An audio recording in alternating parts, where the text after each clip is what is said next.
Yeah, and also I think I don't know if you guys know or not, but in Japan the religion is not so common.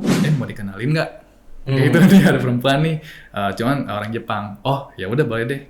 Wih cantik. Biasa Cowok kan pasti kan. Like I want to explore like why you guys are so nice. Oke, ini tanggung jawab saya. Ntar itu bulan Oktober, Desember kita nikah. Nanti sebelum Desember kamu pindah agama Islam. Saya yang tanggung jawab kamu semuanya, lahir dan batin, insya Allah. Selamat datang di Rukun Podcast. Assalamualaikum sahabat Rukun. Siapa nih yang suka scroll HP, mau beli barang di e-commerce, ongkirnya kemahalan? Nah, saya punya solusinya nih. Sahabat Rukun bisa belanja di Halalpedia biar dapetin gratis ongkir untuk berbagai keperluan sehari-hari. Di Halalpedia, sahabat Rukun juga bisa belanja dengan mudah dan lengkap loh. Mulai dari pakaian, makanan, sampai dengan skincare. Gak cuma itu, sahabat Rukun juga bisa dapetin diskon sampai dengan Rp40.000. Jadi tunggu apa lagi? Langsung aja belanja di www.halalpedia.com. Meraih kemudahan dalam berbelanja, penuhi apapun yang kamu mau bersama Halalpedia. Assalamualaikum Mas Rian, Ika Risa, Masya Allah, selamat datang, welcome to Rukun Channel. Yeah, thank you so much having us. Masya Allah. Jadi buat sahabat Rukun, Mbak Hikari ini adalah seorang mu'alafah yang Masya Allah luar biasa dan baru 1 tahun ya Mas Rian ya? 1 tahun di sini. Dan akhirnya menjadi pasangan yang insya Allah konsisten dan istiqomah menjadi seorang istri dari Mas Rian. Masya Allah nih, Alhamdulillah ya. Insya Allah. Nah Mas Rian, mungkin ke Mbak Hikari ya, kita pengen tanya-tanya terkait journey-nya, perjalanan bagaimana menjadi seorang mu'alaf atau bahkan bisa sampai ke Indonesia tuh gimana gitu ya. Tapi tentunya buat sahabat Rukun, mohon maaf nih, saya tidak bisa bahasa Inggris. Belum lancar lah bahasa Inggrisnya, tapi cukup bisa dimengerti. Takutnya, ini kok sosnya banyak bener ngomong tapi salah semua gitu, belepotan gitu kan. Wah, Masya Allah nih. Nah, mungkin ke Mbak Hikari ya, Hikari-san ya. Can you tell us about your background, such your family, education, or your surrounding from environment? Okay, so first of all, maybe about my family. So actually, my family is temple, and my father is a Buddhist priest. So I was born at the temple, and I just grown up with temple and my Buddhist priest environment. And then so I usually kind of believe that spiritual stuff. So yeah, and also I think I don't know if you guys know or not, but in Japan the religion is not so common.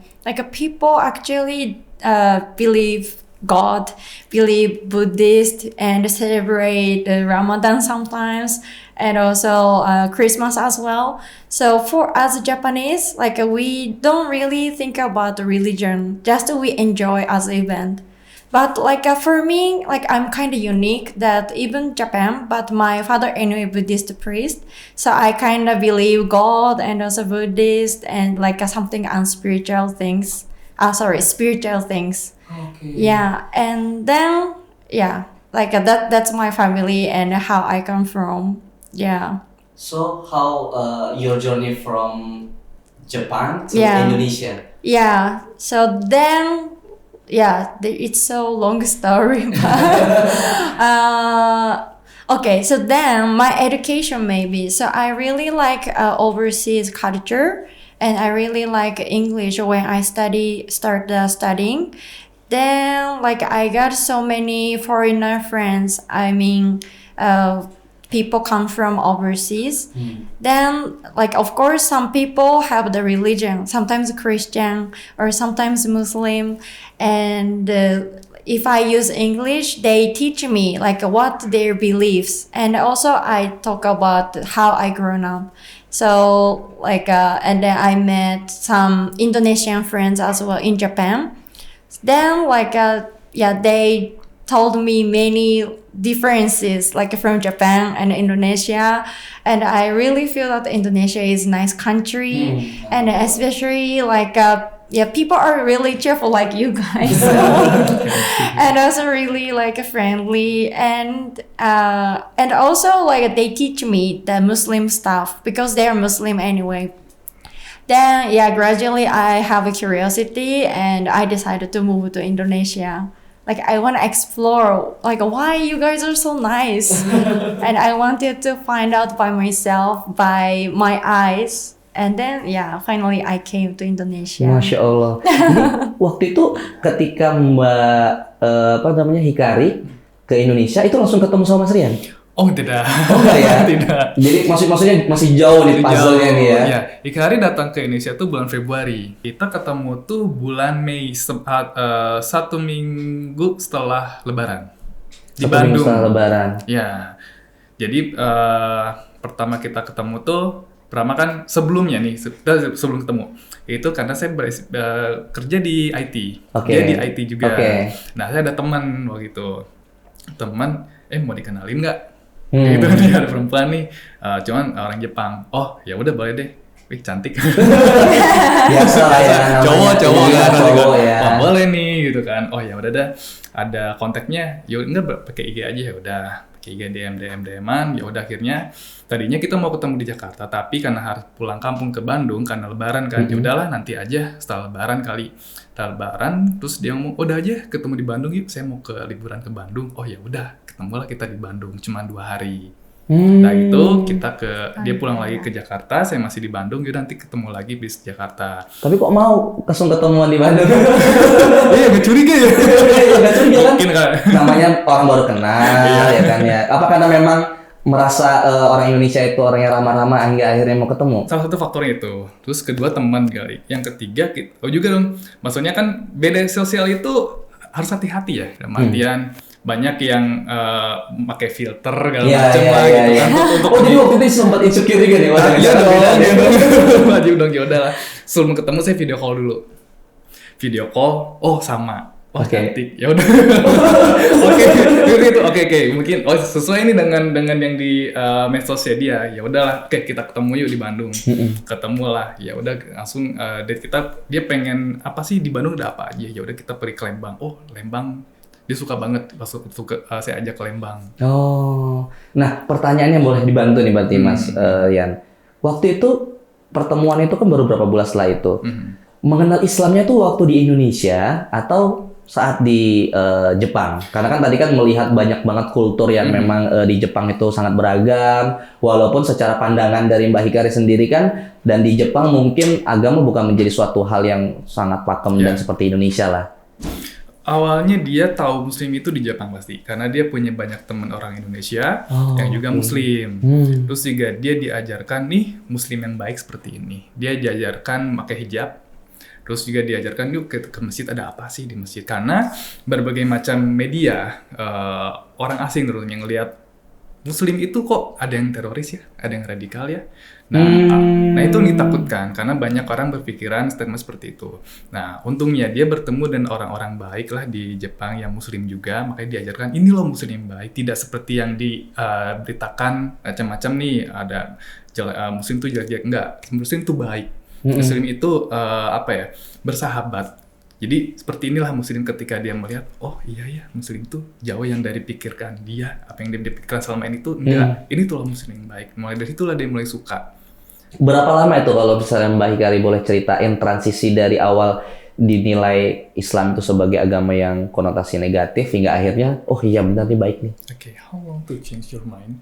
So be okay, this is a bit like a Muslim, like you know, like stories now. After you met your friend, oh, this is a Muslim, this is a good way. Yeah, I think one year. Okay. 1 year, because like when it became Corona period, and actually I was always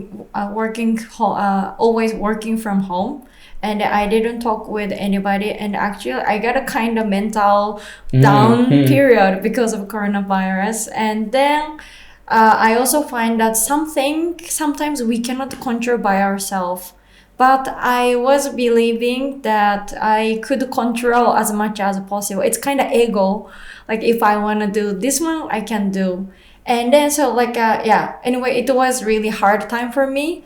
Then I met Indonesian person through social media because we use social media during the Corona period.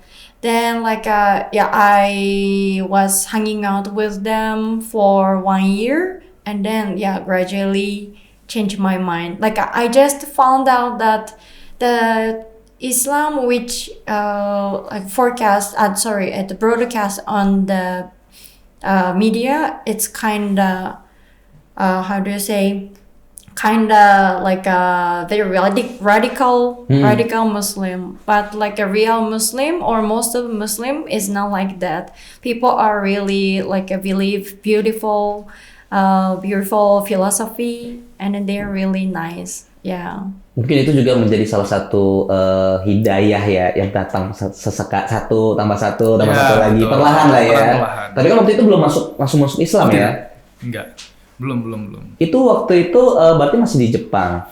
Ketika di Indonesia bagaimana melihat kultur Indonesia yang memang mayoritas sebagai seorang Muslimnya terbesar? When you're in Japan, right? After you come to Indonesia, how is it? Oh, you mean like a Japanese, the Muslim which I felt in Japan and I come to Indonesia? Actually this is what I wanted to see. And then I think basically same, like the people who I met in Japan, I mean like Indonesian friends, and then like local residents, Indonesian people, totally same. So, but I found Indonesia, there are a lot of mosque or musola. So if you wanna pray anytime you can. But in Japan, my friend always say, where is musola? Like where they can pray. So like those differences I feel, but the atmosphere or the people totally same. Everybody's so nice. Masya Allah. Nah, ketika itu sudah melihat paradigma yang sangat berbeda tentang Islam, karena kan sudah lihat ternyata baik, ternyata tidak seperti apa yang berita mediakan gitu. Nah, apalagi sih sebenarnya tahapan-tahapan Mbak Hikari hingga akhirnya memantapkan diri menjadi seorang mu'alaf tuh? Okay, I'll say, why do you make you decided how you to be Muslim? Maybe made for me or maybe for the place in Indonesia? I think there may be a lot of reasons, not only one, but I guess if I can say reasons, maybe 3 reasons, let's say. Okay. So first, maybe I kind of rescued from Muslim philosophy when I was in Japan, struggling the coronavirus period. So they teach me that like things always go with the flow. Like you have to, they say like it's better to believe just God and then kind of rely on God. If right timing come to you, right thing come to you. So you cannot control, just let it go and let it flow. So those thoughts made me feel better at that moment. And then I kind of like appreciate for this. So that was the first reason. And then maybe second one is met him. Okay. Yeah, because like in Indonesia, it's better to be the like a same religion, and also I totally feel that like being a Muslim also feel beautiful stuff for me, Inshallah. and really new for me. I also explore new things as well, and then I want to get married with him. So I think that was the second reason. And then third reason is actually the philosophy which I had from the child until today. It's kind of similar with some Muslim philosophy as well. Like for example, don't drink alcohol. Okay. Yeah, and then don't smoke. Masya Allah. Tapi waktu itu sama ke orang tua akhirnya memutuskan menjadi seorang mu'alaf gimana itu? Apa kebetulan memang langsung ketemu sama Mas Rian untuk sekalian mau menikah nih? Ini kebetulan memang alhamdulillah Ikhir punya basic dulu nih, basic mengetahui Islam yang baik itu seperti apa. Nah, saya hanya mengajarkan sedikit tentang ini Islam itu seperti ini, dan juga alhamdulillahnya keluarga saya mensupport saya dan Hikari. Ini loh, jadi takutnya kan mungkin apa karena saya aja, ternyata enggak. Hikari pun juga melihat keluarga saya ngeliat supportnya Hikari. Terus juga ini loh untuk jadi Islam itu seperti ini. Terus juga ini loh kekeluargaan, dia sangat suka. Jadi karena mungkin di orang Indonesia senang dengan bersosialisasi dan juga kita senang dengan kumpul-kumpul keluarga. Benar. Nah, di orang Jepang tuh jarang. Oh, orang Jepang jarang. Orang ya? Jepang itu jarang dan kumpul keluarga. Kita kan sering nih sebulan sekali, kadang atau nggak 2 minggu sekali. Iya. Gitu. Nah, kita senang ketika kumpul, kita sharing, jadinya dia merasa nyaman. Oh iya, mungkin saya pilihannya dengan saya mungkin lebih tepat ya, saya nyaman ya ketika saya Indonesia, saya nyaman ya. Ternyata berbaur dengan keluarga Muslim tuh saya nyaman. Itu sih kenyamanan dulu yang buat Hikari pengen jadi Muslim. Dan ketika izin ke orang tua itu apakah ya namanya perbedaan keyakinan itu kan akan menjadi suatu hal yang sangat cukup sensitif ya? Iya. Terus juga saya pas awalnya sebelum saya ke Jepang, kita video call dulu sama keluarganya, perkenalan. Memang ada gap di situ sih. Jadinya kan nih orang asing siapa nih? Hikari baru datang ke Indonesia. Kenapa lu tiba-tiba datang gitu? Nggak mau ngajak nikah terus pengen ngerubah Hikari jadi convert ke Muslim. Nggak, ya maksudnya dari itu saya jelasin dikit-dikit. Setelah itu, setelah berlangsungnya jalan, kita pacaran, terus kita memutuskan untuk oke, kita harus ketemu sama keluarga kamu. Saya buat surat. Oke. Karena kalau saya jelasin, takutnya mereka tidak mengerti. Jadi saya buat surat dulu, sedetail-detailnya. Dari pertama saya ketemu, kenapa Hikari jadi Muslim, juga kenapa saya harus menikah, saya jelasin semuanya. Udah gitu, Hikari translate ke Jepang. Jadi saya bawa surat yang berisikan tulisan Jepang, saya tinggal baca ke orang tuanya. Ya, dari situ mereka ngerti. Untungnya mereka untung bapaknya ada teman orang Indonesia juga, dan juga baik. Oh, Indonesia seperti ini, makanya friendly ya, bersahabat ya, baik. Terus saya pas baca juga jadi, oh iya, setelah dibaca ngerti. Oh ya mungkin anak saya datang ke Indonesia itu takdir. Awalnya menentang Hikari untuk datang ke Indonesia sama orang tuanya. Oh, justru malah menentang ya? Menentang awalnya karena itu pemberitaan. Indonesia seperti ini, tapi Hikari kekeh saya harus datang ke Indonesia. Mungkin kalau Hikari nggak kekeh, nggak akan ketemu saya. Iya, itu tadi makanya hidayah itu emang Allah sudah atur sedemikian rupa ya. Karena pas ketemu, oh ya Rian orangnya seperti ini. Setelah kita ketemu juga, oke, saya mungkin setelah bertemu dengan keluarganya, setelah saya pulang, orang tua bilang, saya titipkan anak saya. Terus tolong jaga Hikari, perlakukanlah dia dengan yang spesial. Terus juga saya terima Hikari menjadi Muslim. Dan itu lancar semua, Mas. Gak ada halangan sama sekali. Masya Allah. Dari itu saya netapin saya buat nikahin Hikari awalnya. Saya juga pun ragu awalnya. Pasti dong setiap orang tuh keraguan. Satu ingin menikah terus bawa anak orang untuk pindah ke Muslim, saya ada keraguan. Saya pun juga ada keraguan. Tapi tanggung jawabnya besar banget, Mas. Karena kalau kita yang Muslim nih, tanggung jawab yang jadi Muslim, karena Islam, kamu udah tahu Islam itu seperti apa. Dia kan nggak tahu, sama kayak lagi baik nih. Kita harus belajarin dan punya tanggung jawab besar itu. Tapi setelah semuanya lancar, orang tua nitip itu, saya lega. Ini tanggung jawab saya. Itu bulan Oktober, Desember kita nikah. Nanti sebelum Desember, kamu pindah agama Islam. Saya yang tanggung jawab kamu semuanya, lahir dan batin, insya Allah.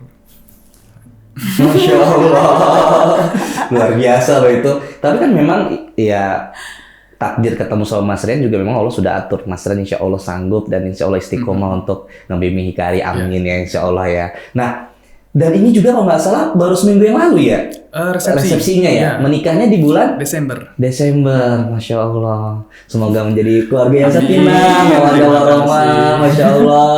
Jadi ini salah satu benefit dan alhamdulillah kesempatan buat Rukun bisa ngobrol bareng sama Mas Rian sama Mbak Hikari ini berarti ya.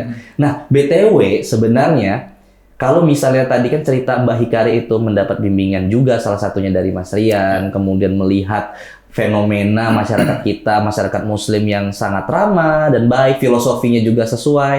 Ternyata Mas Rian juga menjadi bagian hijrah juga ya. Hidupnya justru lewat Mbak Hikari ya. Betul, itu yang berubah saya. Mungkin dari 50% Hikari, 50% lagi perjalanan ya sebelum saya hijrah. Bukan hijrah, tapi saya udah Muslim. Tapi mungkin perjalanan hidup saya aja yang dulu berarti agak cukup kelam ya berarti ya. Dulu saya kasarnya Islam KTP lah. Oke. Karena mungkin ruang lingkup saya, circle saya-nya tidak baik. Jadi kenakalan-kenakalan tuh duniawi itu pastilah. Cuman dari situ setelah Corona datang, saya kena PHK tuh di suatu instansi perbankan. Ya kan memang mayoritas perusahaan suka memberikan kebijakan seperti itu untuk mengingat efisiensi. Betul. Ya. Di situ juga saya itu di suatu perbankan saya kena PHK. Saya 1 tahun setengah saya nganggur, nyari kerja susah, kemana-mana susah. Akhirnya saya mulai usaha saya tidak berjalan dengan baik, hampir bangkrut. Untungnya dibantu sama adik saya dan berjalan sampai sekarang. Setelah dari situ saya pun juga menyalahkan diri saya sendiri, menyalahkan mohon maaf keadaan juga Allah. Saya berpikir Allah itu ada nggak ya? Saya berpikir itu karena berada di titik terendah itu. Saya belum pernah ada titik terendah itu, dan saya ngalamin mana Allah, mana kok tidak ada. Saya udah sholat, saya udah berdoa, kok tidak ada perubahan. Itu ketika, terus titik terakhir itu ketika di bulan puasa. Pas di bulan puasa, saya tuh belajar lagi cari-cari tuh, mana sih, apa sih, Tuhan itu apa, segala macam. Saya lagi, yang penting berpikiran saya tuh, Allah itu udah ada. Saya menyalahkan semuanya. Nah, udah itu, pas ketika bulan puasa, saya sahur, saya masuk kamar, tiba-tiba saya pingsan. Pingsan karena tiba-tiba aja? Tiba-tiba saya pingsan. Tidur waktu itu? Waktu itu biasanya saya habis sahur, saya pasti di kamar. Saya biasa handphone, main game, segala macam. Saya lagi baca-baca tentang, apalagi pas baca-baca tentang keberadaan Allah. Jadi itu saya googling gitu. Tiba-tiba saya pingsan. Pas pingsan, pandangan saya putih, seputih-putihnya cahaya banget di situ, Mas. Terus dari situ ada bisikan ke saya, La ilaha illallah Muhammadur Rasulullah. Terus menerus nggak berhenti. Tapi berarti seakan-akan bangun lagi. Tapi waktu itu maksudnya pingsan tapi merasa bangun aja gitu. Iya, jadi kayak apa ya? Tidur nggak tidur kayak yang saya sadar tapi nggak sadar, gimana sih, nggak tahu saya menjelaskan seperti apa. Tapi di ini saya tuh putih banget. Terus ke telinga saya tuh La ilaha illallah Muhammadur Rasulullah. Terus menerus Allah itu ada sampai ada bayangan hitam, mungkin sisi gelap saya. Apa ya, si putih kayak yang putih versus hitam tuh gini terus-terusan sampai terakhirnya ingat Allah itu ada. Terus saya bangun, saya nangis, saya sholat, saya tidur, bangun pagi, satu datang adik saya, Mas dulu di IT ya? Iya, mau nggak jadi programmer? Oke, tapi saya kan harus sekolah dan macam. Udah, nggak usah takut, saya yang biayain, saya yang sekolahin. Mas tinggal sekolah, nanti uangnya kalau Mas sudah kerja bisa balikin, santai aja. Langsung ditawarin kerjaan? Langsung ditawarin, pas bangun tidur. Langsung ada 3 teman saya lagi nawarin saya kerja. Mendadak hari itu juga, dan saya harus memilih. Milih ya? Harus milih. Karena ini 3-tiganya ini butuh cepet. Dan kalau misalnya mau kerja, mungkin minggu depan sudah kerja. Tapi saya milih ke depan, oke, saya melihat kehidupan adik ipar saya sebagai programmer itu jauh lebih baik. Dan ya udahlah, saya mungkin untuk jadi programmer aja, untuk jadi IT. Saya sekolah itu selama 6 bulan. Nah dari situ berarti ketika mendapat hidayah lah berarti ya, salah satu hidayah juga kan? Itu langsung di hati itu, ya Allah ternyata Allah itu membantu kita, ternyata Allah itu ada, ternyata Allah itu memberi jalan, walaupun tidak langsung, tapi tunggu. Saya menunggunya, oke, ini mungkin waktunya sekarang. Mungkin dari 1,5 tahun itu, saya introspeksi diri saya. Mungkin saya waktu itu saya umur di 31 tahun. Mungkin di umur saya waktu itu, saya masih banyak salah hidup saya, terlalu banyak duniawi. Mungkin ini waktunya Allah memberi saya jalan. Dari situ, habis 6 bulan Desember, 6 bulan saya kursus tuh programmer, Desember saya lulus, Januari saya dapat kerjaan. Itu langsung. Jadi Desember lulus, berjarak cuma 1 bulan. Saya langsung masuk kerja, itu masuk di Jakarta. Dan kalau saya tidak memilih IT, saya tidak akan bertemu dengan Hikari. Nah itu pastinya. Tadi hidayah yang Allah kasih. Allah tuh ngasih jalan gitu. Ini kamu dari, mungkin ya, saya pikir, ini kamu dari adik ipar kamu ngasih rezeki, masih rezeki melalui adik ipar saya. Langsung melalui setelah lulus kuliah, kamu kerja di Jakarta, nanti kamu ketemu dengan perempuan yang bakal jadi istri kamu. Mungkin seperti itu. Nah, habis itu ya udah, mungkin ini jalannya Allah kasih. Kalau saya tidak memilih IT, saya milih yang 3 orang teman ini yang ngasih pekerjaan, saya tidak akan bertemu Hikari. Saya pun tidak tahu, saya kan berpikir untuk menikah dengan orang luar pun tidak dalam pikiran saya. Memang ada target dalam hidup ya. Dan itu tiba-tiba aja datang, dan itu kejadiannya ketemu sama Hikari setelah Lebaran. Itu 1 tahun setelah saya dapat hidayah. Masya Allah. Saya dapat hidayah bulan Mei, kan waktu itu tahun kemarin itu kan Lebaran tuh bulan Mei. Bulan Juni, puasa bulan Mei. Kan setelah tahun depannya bulan Mei kan Lebarannya.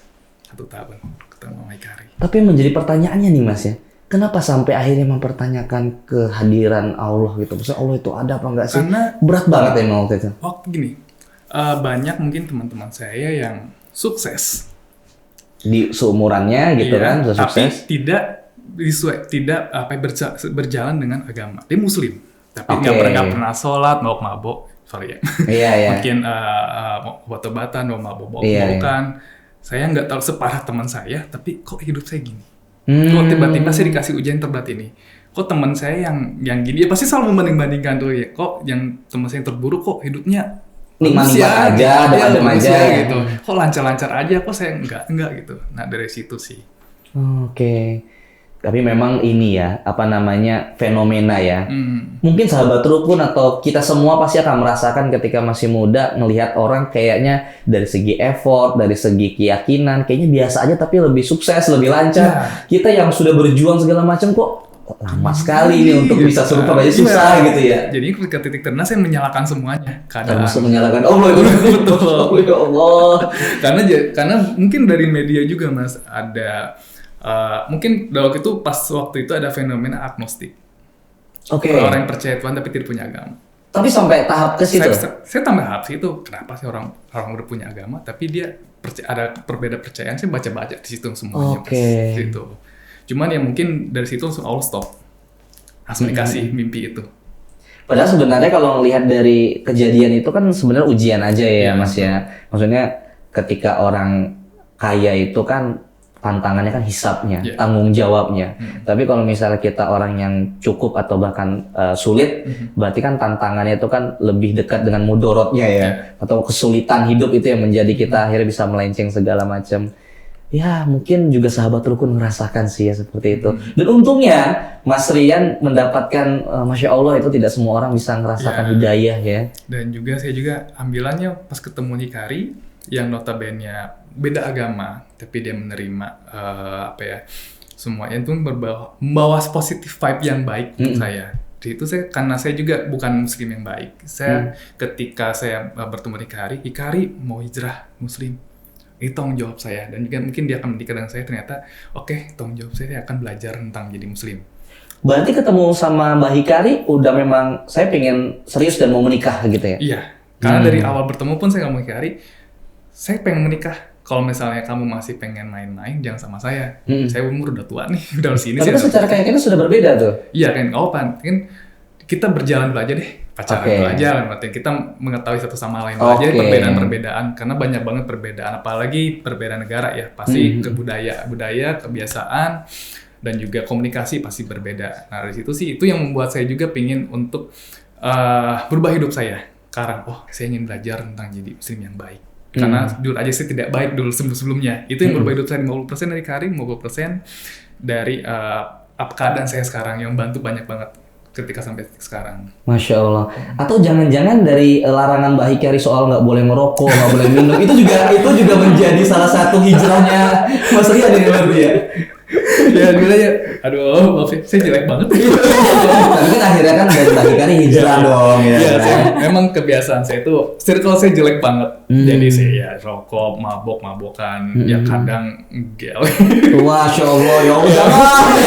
Sahabat rukun jangan ikutin. Tapi itu kan masa lalu ya. Itu masa lalu, itu pelajaran buat hidup saya. Karena kalau tidak ada Hikari mungkin saya masih seperti itu. Jadi saya saya berhenti ngerokok sekarang. Saya tidak minum alkohol lagi. Masya Allah, Masya Allah. Ya untuk tidak apalagi obat-obatan enggak. Tapi cuman cuman vape doang. Itu pengalihan sebenarnya. Tapi itu masih dibolehkan sama Mbak Hikari ya? Ya mau nggak mau. Terpaksa sih, tapi ya namanya kan transisi orang untuk berhenti. Ya kita bilang oke, saya berhenti rokok, saya berhenti minuman, tapi untuk vape pengalihan nanti mungkin ke depannya saya akan berhenti, cuman nggak tahu kapan saya coba untuk berhenti. Iya kan nggak segampang itu sih. Ya, tapi untuk merubah saya untuk jadi lebih baik, Hikari. Galak. Siapa tahu ini galaknya galak Jepang atau galak orang Indonesia nih. Galak. Apa? Pertanyaan satu ini. Selamat datang di Rukun Podcast.